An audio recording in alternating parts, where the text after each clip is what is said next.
Gayon din naman, nung matapos ang hapunan, hinawakan niya ang kalis. Balik kanyang pinasalamatan. Iniabot niya ang kalis sa kanyang mga alagad. At sinabi,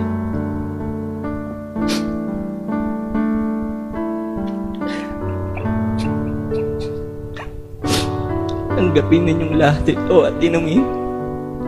Ito ang kalis ng aking dugo, ng bago at walang hanggang tipan.